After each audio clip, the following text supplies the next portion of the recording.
12장 37절로 40절 말씀을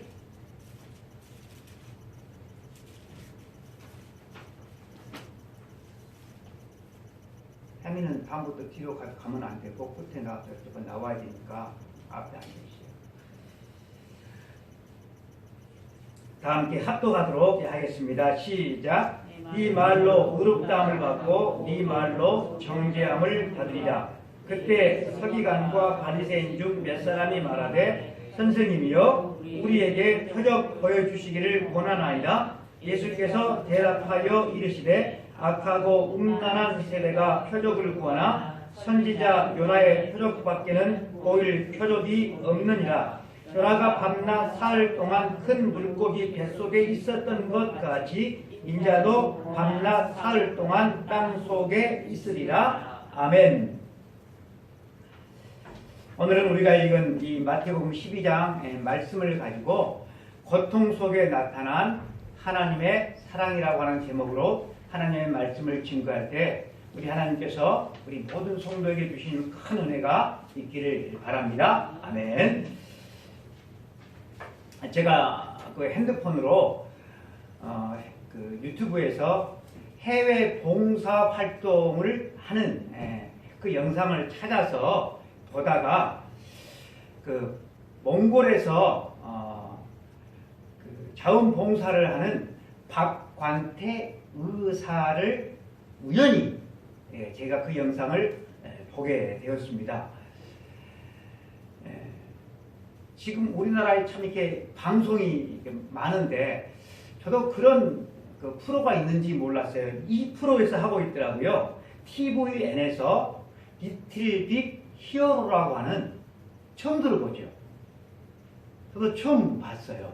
리틀 빅 히어로라고 하는 이 프로에서 이분이 봉사활동을 하고 있는 것을 촬영해서 보여주고 있었습니다. 제가 인터넷을 검색을 해보니까 작년 12월 달에 그 KBS 인간극장 5부작에 이분이 몽골로 간 의사 박관태라고 하는 제목으로 방영을 했더라고요. 현재 몽골 국립의대 교수로 지금 계시고 아가페 병원의 원장으로 지금 몽골에서 일하고 계시는 분이셨어요. 이렇게 몽골에 가시기 전에 우리 한국에 있을 때 장기 이식센터장으로 잘 나가는 의사하셨고 그분의 아내도 같은 대학을 나온 산부인과 의사였습니다. 이분이 몽골에서 몽골 그 의사들 자기 나라에서 이제 의사가 되신 그 자기 나라 몽골 의사들도 하지 않는 의료 사각지대에 놓인 사람들을 찾아가서 무료로 봉사하는 그 활동을 한 달에 몇 번씩 매 주마다 거의 나가는 것 같더라고요. 방송국 PD가 월급이 얼마인지 물어봤어요.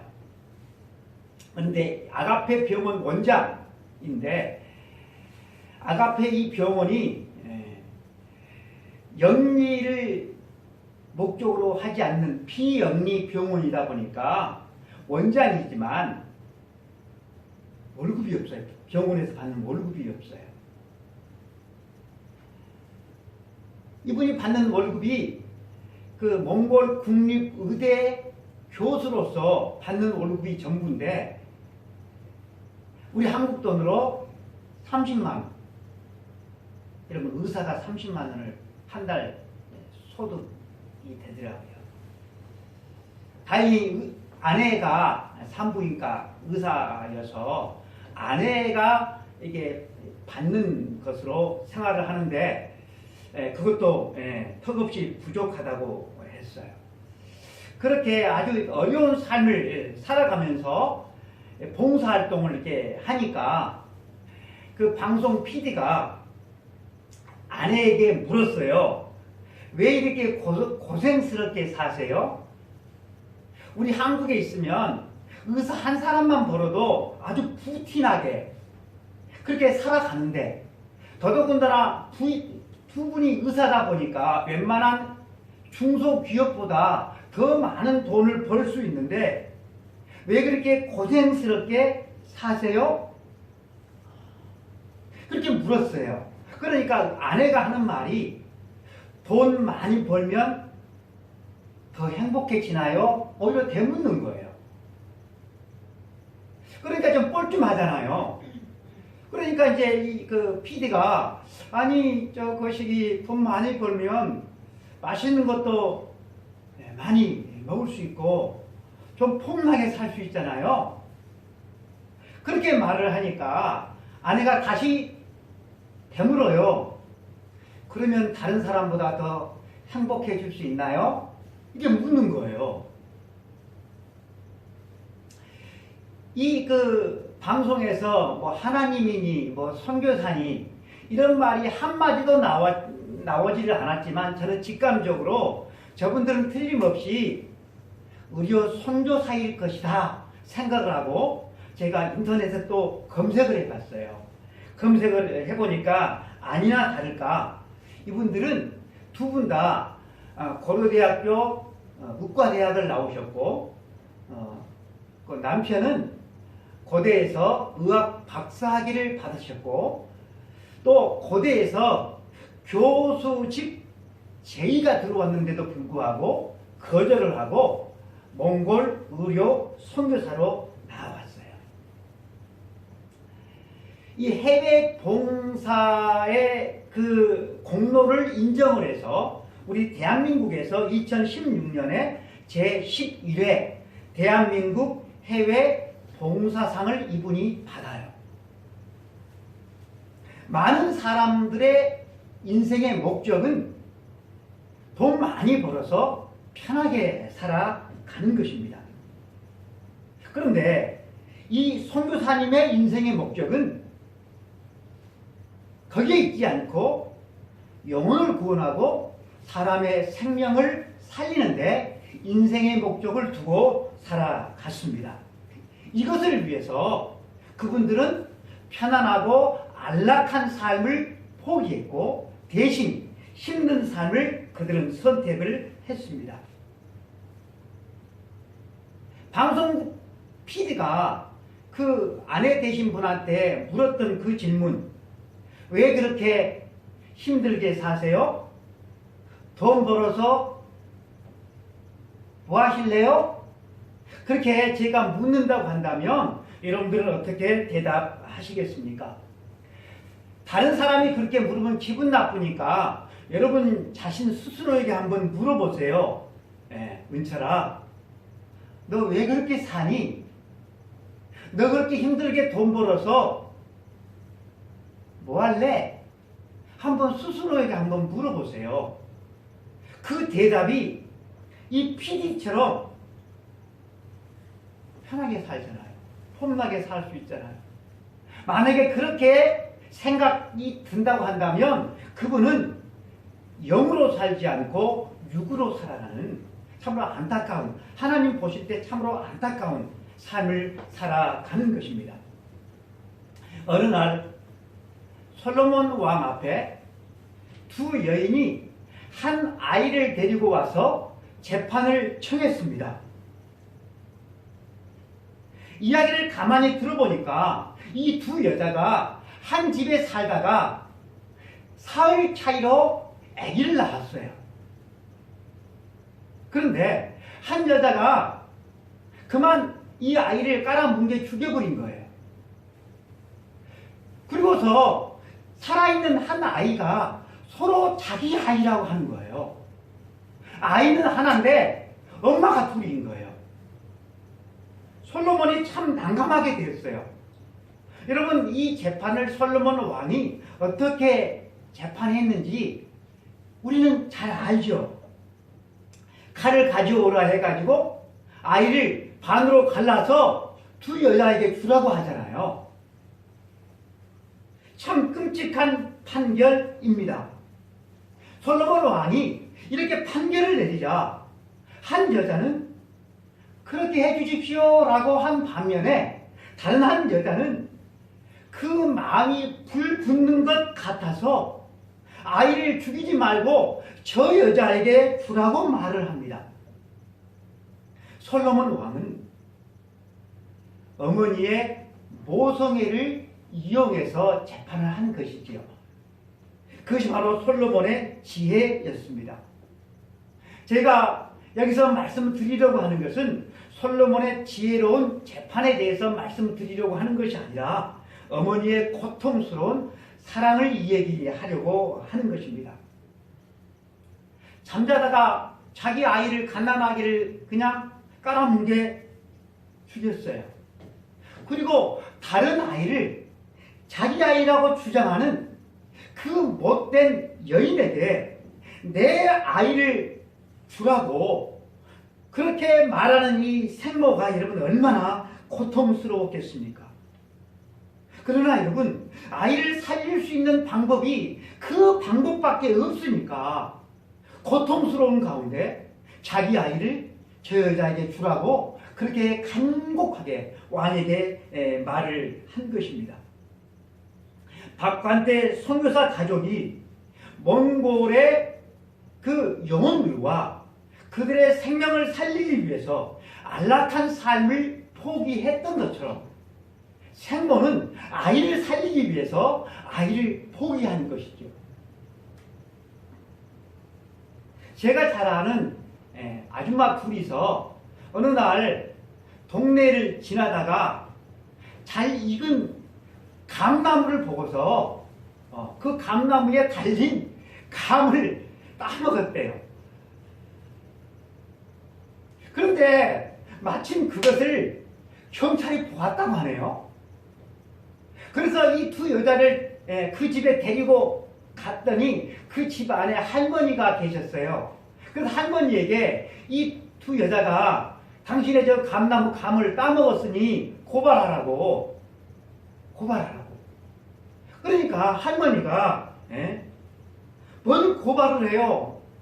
지나가다가 잘 익은 감 보이면 그냥 이렇게 하나 따먹고 갈 수도 있는 것이지 별것 아니니 냅두시오. 웬 이상한 경찰 보겠네 라고 했다는 거예요. 그러니까 이런 나쁜 여자는 이건 벌을 받아야 된다고. 당신의 아들 전화번호 있으면 좀 대봐요. 그래서 아들 전화번호를 얻어가지고 그 아들한테 전화를 해서 자초 주장을 설명했다는 거예요. 할머니가 고발을 한다고 해도 경찰은 아니 같은 동네 사람끼리 그러면 안 되죠. 어떻게 화해를 시켜야 하는 것이 경찰이 할 일인데 할머니는 괜찮으니까 내두라고 해도 이 경찰이 고발해야 된다고. 이게 경찰로서 할 도리입니까? 이 이야기를 그 여자들의 가족이 듣고서 그 경찰은 경찰하면 큰일 날 사람이라고. 경찰하면 안 된다고. 그래서 요즘에 어떤 시대인데 인터넷에다 올리고 경찰청에다가 투고를 하고 그렇게 해야 된다고 난리를 폈다는 이야기를 제가 들었습니다. 여러분 솔로몬이 아이의 생모를 찾아주기 위해서 아이를 칼로 바늘하고 가르라고 한 것이지만 이 여인은 이 솔로몬 왕의 그 의도를 모르니까 솔로몬 왕이 산 아이를 반으로 가르라고 하니 얼마나 여러분 이 왕을 향하여서 원망을 했겠습니까? 내 아이를 찾으려고 하다가 오히려 아이를 죽이 생겼습니다.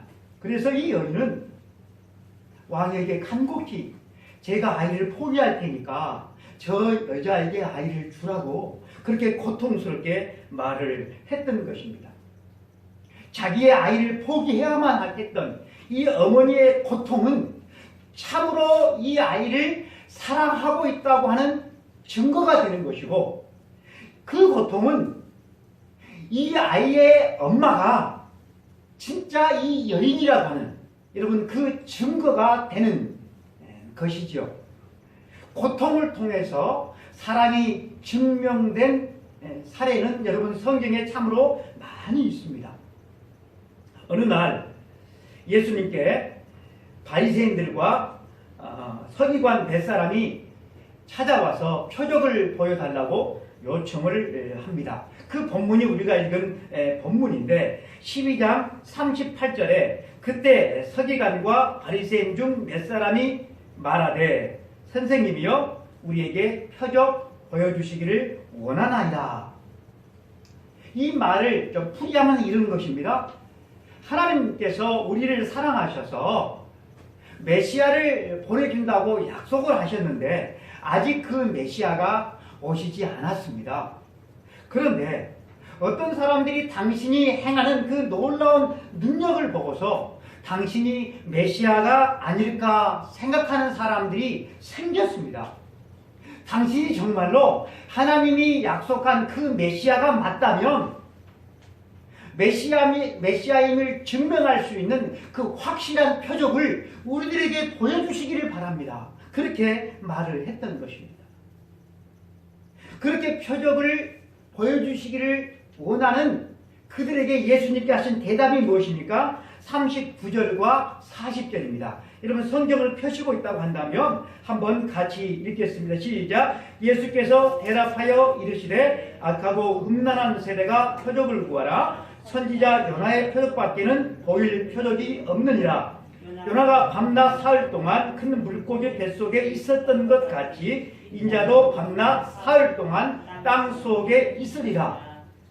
예수님은 두 가지 표적을 언급을 하고 계시는데 하나는 주전 8세기 북왕국 선지자였던 요나 선지자의 표적을 우리 주님께서 말씀을 합니다. 여러분 이 요나 선지자의 이야기는 아마 모르시는 분이 없을 정도로 우리가 잘 아는 구약의 선지자이죠. 하나님께서 이 요나 선지자에게 북왕국 니느웨, 아수르의 수도인 니느웨에 가서 하나님의 말씀을 전하라고 하셨어요. 그래서 이 말씀을 받은 요나 선지자는 하나님의 말씀을 따라서 니느웨로 가야 되는데 이 니느웨와는 정반대편인 다시스로 가는 배를 타버리고 만 것입니다. 선지자라고 하는 사람이 하나님의 말씀에 거부를 하는 것이죠. 여러분 그 이유가 무엇입니까? 아수르 사람들에 대한 분노와 증오 때문이었습니다. 아수르 사람들이 자기 나라를 쳐들어와서 무고한 백성들을 죽이고 또 수많은 백성들을 포로로 끌고 가니 아무리 선지자라도 여러분 이 아수르 사람들을 곱게 볼 수가 없는 것이죠. 그런데 여러분 하나님은 이 불순종한 요나를 가만히 두십니까?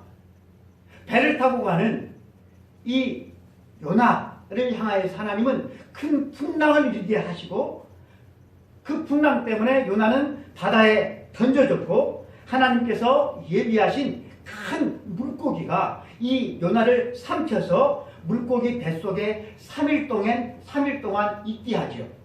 예수님은 표적을 보여달라고 한 사람들에게 이 요나가 큰 물고기 뱃속에 3일 동안 있었던 것을 말씀해 주었습니다. 그러면 여러분 여기서 우리가 생각해 봐야 될 것이 있어요.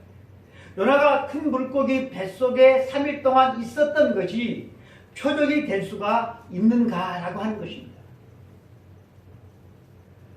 여러분 이 사건은 무엇을 우리들에게 말을 해주고 있는가 하면 하나님께서 얼마나 니느웨 백성들을 사랑하시는지 그 확실한 증거가 여러분 되기 때문에 그렇습니다.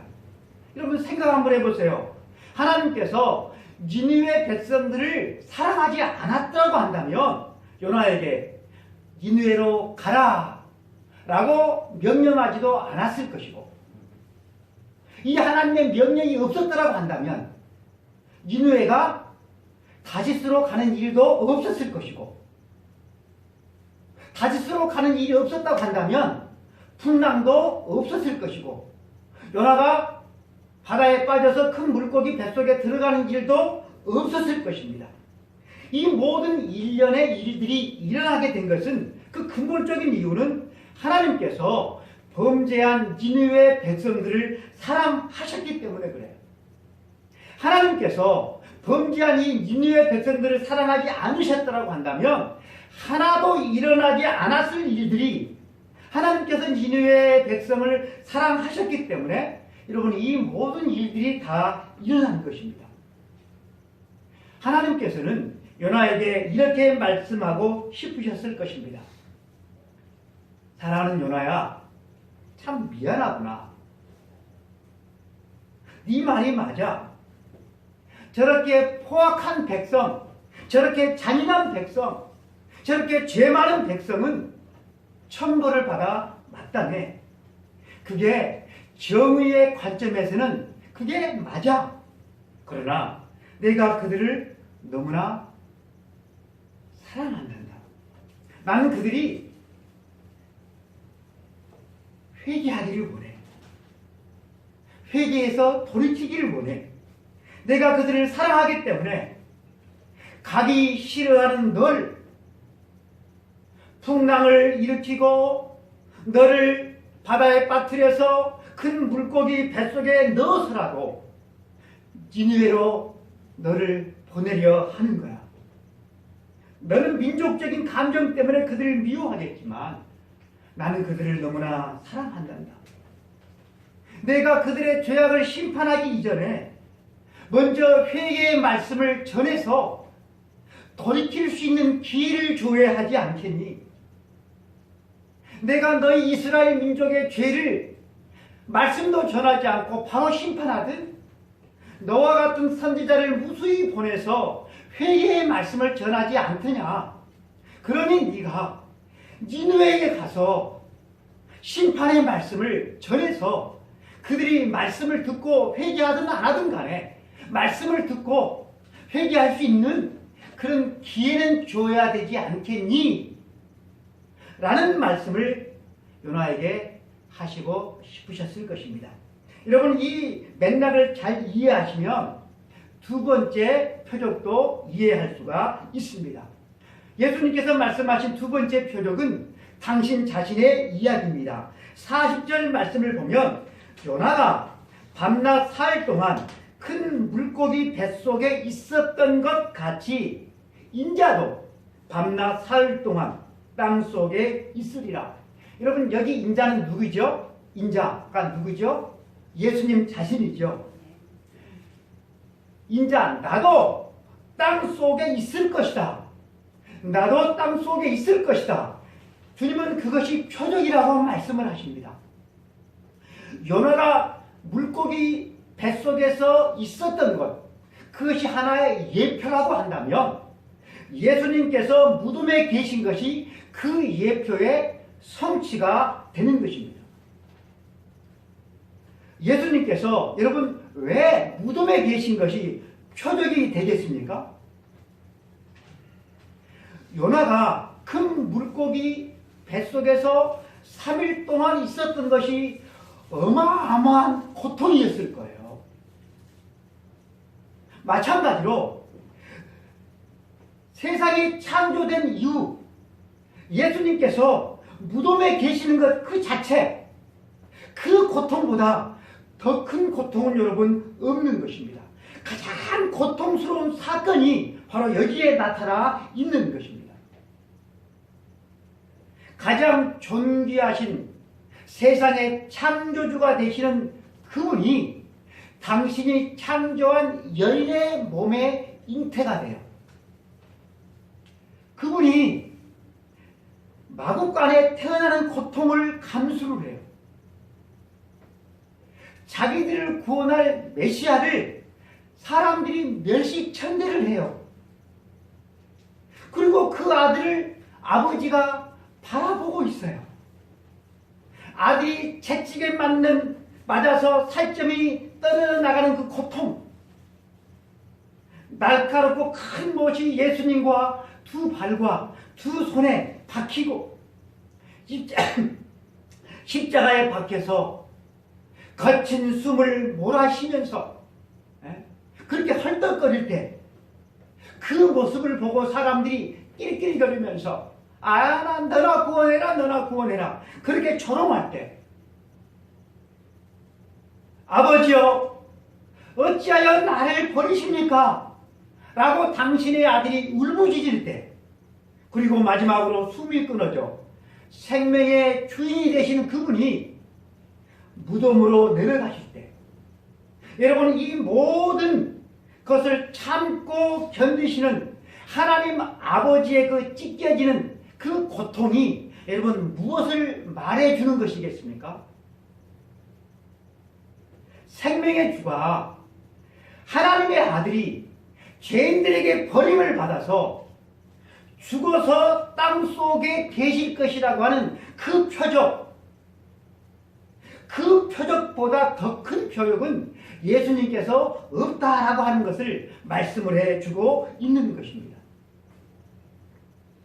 솔로몬 왕 앞에서 자기 아들을 저 여자에게 주라고 울부짖는 여인의 고통을 통하여서 아기에 대한 사랑이 나타나죠.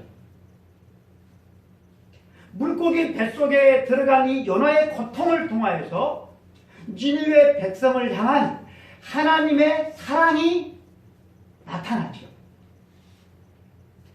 독생자 예수님을 십자가에서 죽게 하시고 그분을 무덤 속에 넣으신 이 하나님의 고통을 통하여서 우리를 향한 하나님의 그 놀라운 사랑이 여러분 나타나고 있는 것입니다. 이 고통을 통해 나타난 이 사랑의 고통, 이 사랑의 고통이 바로 뭐라고요? 최고의 표적이다라고 하는 사실을 예수님께서 말씀을 하고 있는 것입니다. 여러분, 이 놀라운 하나님의 사랑, 이 감당할 길이 없는 한없는 이 하나님의 사랑을 여러분 우리들이 받고 있는 것입니다. 믿습니까? 그런데 어처구니 없게도 사람들은 이 놀라운 표적을 달가워하지 않는다는 것입니다. 사람들은 우리는 그런 표적을 원하지 않아요. 무기력하게 끌려가서 억울한 재판을 받고 십자가에 못 박혀 죽는 그런 무능력한 표적은 우리가 좋아하지 않아요. 우리가 좋아하는 표적은 따로 있어요. 저 로마 제국을 무너뜨리고 다시 한번 다윗의 왕국을 재건해서 우리를 행복하게 해주는 그런 표적을, 그런 능력을 우리는 원해요. 그들이 기다리는 것은 바로 이런 표적이었습니다. 여러분, 그런데 그들이 기다리는 그런 표적을 우리 주님은 지금까지 숱하게 보여주셨습니다. 마태복음 12장 22절만 해도 이런 말씀이 나오지 않습니까? 그때 귀신 들려 눈 멀고 말 못하는 사람을 데리고 왔거늘 예수께서 고쳐주시네. 영육이 귀신에 눌려가지고 눈은 보지도 못하고 입이 있으나 말도 못하는 사람을 우리 주님이 고쳐주셨어요. 여러분, 이런 사람을 그 어떤 사람이 고칠 수가 있겠습니까? 그런데 우리 주님은 이런 사람을 여러분 한두 사람 고친 게 아니죠. 허다한 사람, 숱하게 우리 주님은 이러한 사람을 고쳐주셨어요. 바람과 바다를 꾸짖어서 잔잔하게 하시고 죽은 사람도 우리 주님은 살려주셨어요. 그럼에도 불구하고 그것보다 더 큰 능력을, 더 큰 표적을 이 사람들은 예수님께 보여달라고 요청을 한 것입니다. 그런데 여러분, 어처구니 없게도 세례 요한도 그런 능력을 예수님께 요구한 적이 있습니다. 세례 요한은 그의 제자들을 예수님께 보내서 질문하게 합니다. 마태복음 11장 2절과 3절에 요한이 옥에서 그리스도께서 하신 일을 듣고 제자들을 보내어 예수께 여짜오되 오실 그이가 당신이오니이까 우리가 다른 일을 기다리오리이까. 요한이 당신이 메시아가 맞습니까? 아니면 우리가 다른 일을 기다려야 합니까? 그렇게 여러분 묻는 거예요. 여러분, 이것은 아주 충격입니다. 여러분, 요한이 누굽니까? 예수님을 가리켜서 보라, 세상 죄를 지고 가는 하나님의 어린 양이로다. 나는 그분의 신들매 풀기도 감당하지 못할 사람입니다. 그분은 흥하셔야 되고 나는 쇠하여야 합니다. 라고 말했던 장본인, 이렇게 많은 사람들 앞에서 예수님이 메시아임을 선포했던 장본인이 바로 이 세례 요한이 아닙니까? 그런데 지금 당신이 메시아가 맞습니까? 이렇게 질문하고 있으니 여러분, 이게 어찌된 일입니까? 여러분, 이건요, 세례 요한도 어쩔 수 없는 한 인간이었음을 말해주고 있는 거예요. 헤롯 왕이 자기 제수인 헤로디아와 바람을 피웠어요. 불륜을 저질렀어요. 그러자 이것을 세례 요한이 가서 그것은 불륜이라고 책망을 하니까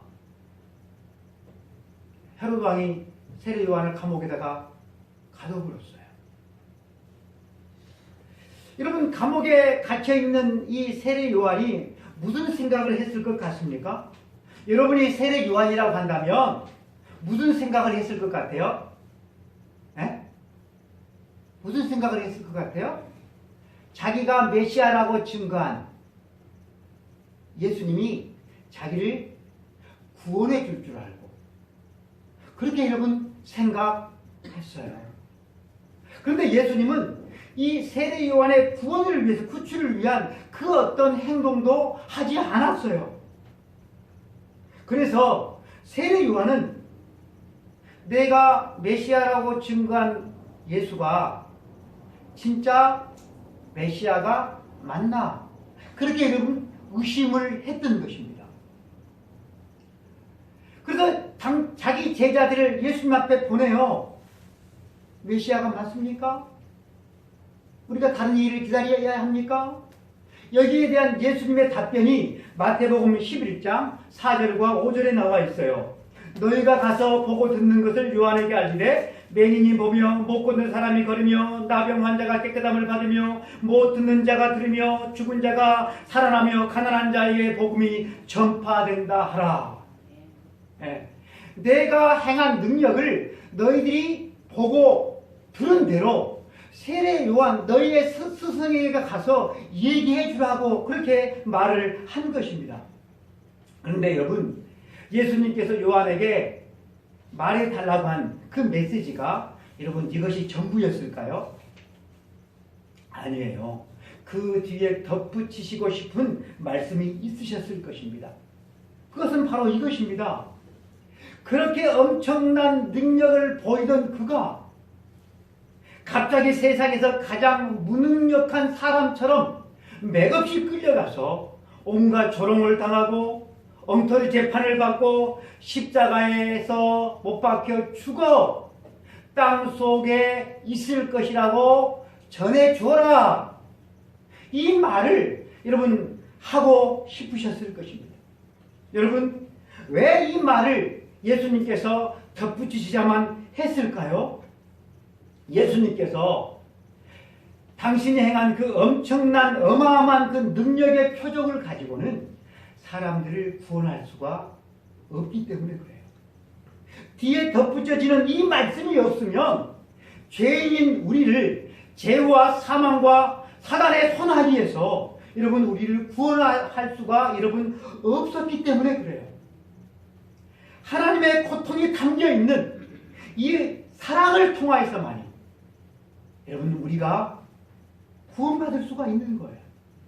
그래서 예수님은 세례 요한을 감옥에서 꺼내주지 않았어요.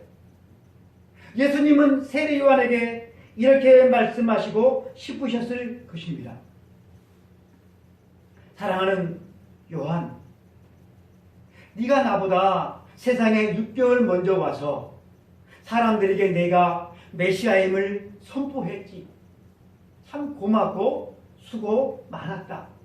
그런데 지금 네가 억울하게 감옥에 갇혀 울고 있구나. 그런데 너만 울고 있는 게 아니야. 나도 너 때문에 울고 있어. 내가 사람들을 고치고 살렸는데 나의 이 능력으로 사람들을 구원할 수 있는 게 아니야. 내가 너를 구원하기 위해서 감옥을 부수어서 너를 구원하는 그 능력으로도 사람들을 구원할 수 있는 게 아니야. 사람들을 구원하는 것은 내가 십자가에서 죽어 무덤에 내려갈 때 비로소 가능한 거야. 하나님 아버지는 아들인 나를 십자가 죽음에 내어주심으로 갈기갈기 찢겨지는 고통으로 아파하실 것이야. 그 고통을 통한 사랑만이 너를 포함한 모든 사람들을 구원할 수 있는 거야. 그래서 내가 너를 꺼내주지 않은 거야. 여러분, 이 말을 요한에게 하고 싶었을 것입니다. 사랑하는 성도 여러분, 고통을 통해서 사랑이 나타나고 고통을 통해서 여러분 신앙이 성장합니다. 밀리리아 밀리리아 니나노 하면서 태평세월을 사는 그런 사람이 아름다운 신앙 고백을 여러분 한 적이 있습니까? 한 사람도 없어요. 마귀는 나를 경배하면 세상의 영광을 다 주겠다고, 세상의 부귀영화를 나를 경배하면 다 주겠다고 예수님께 약속을 했어요. 그런데 여러분, 예수님은, 우리 하나님은 이런 약속을 하신 적이 없어요. 누구든지 경건하게 살고자 하면 핍박을 받을 것이라고 했어요. 나를 따르기를 원하는 사람은 자기 십자가를 지고 나를 따르라고 그랬어요. 십자가를 지는 고난이 없으면 영광도 없다고 그랬어요. 여러분, 고통 없는 사랑이 세상에 있습니까? 늘 꽃길만 걷는 여러분 사랑이 세상에 있습니까?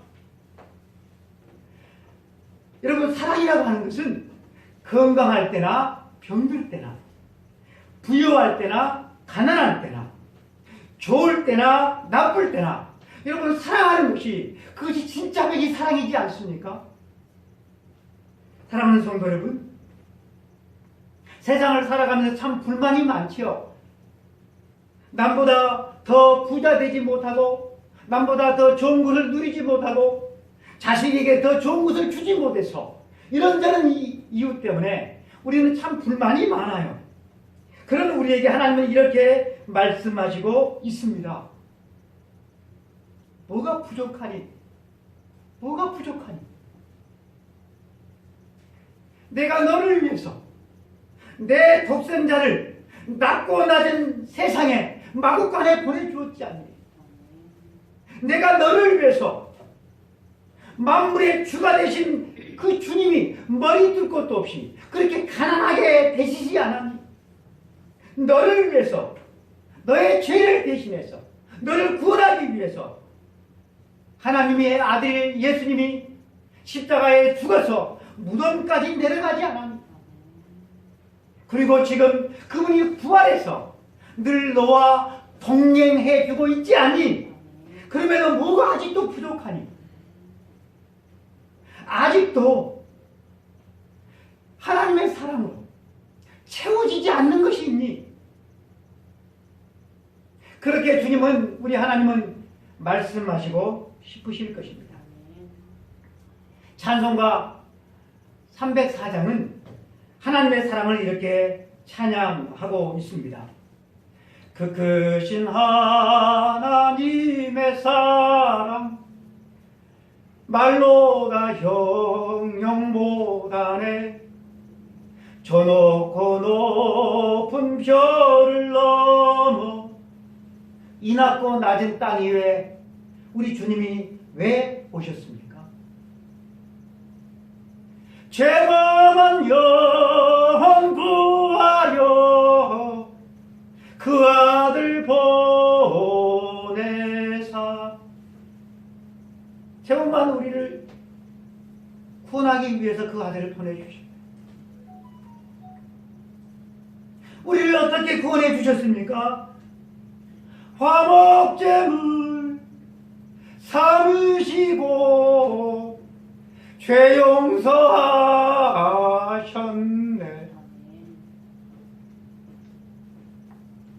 우리가 참으로 이 하나님의 은혜와 사랑을 알고 믿는다고 한다면 여러분 우리가 어떻게 살아야만 하겠습니까? 이 하나님의 은혜와 사랑을 일찍이 경험했던 사도 바울은 이렇게 고백을 하고 있습니다. 내가 그리스도와 함께 십자가에 못 박혔나니 그런지 이제는 내가 사는 것이 아니요 오직 내 안에 그리스도께서 사시는 것이라. 이제 내가 육체 가운데 사는 것은 나를 사랑하사 나를 위하여 자기 자신을 버리신 하나님의 아들을 믿는 믿음 안에서 사는 것이라. 사랑하는 성도 여러분, 저와 여러분이 이제 앞으로 우리의 남은 생애를 살든지 죽든지 우리가 무엇을 하든지 하나님의 기쁨과 하나님의 영광을 위해서 믿음으로 살아가시는 우리 복된 3일 성도들이 다 될 수 있기를 축복합니다. 다 함께 우리 찬송가 304장 1절만 찬송하겠습니다.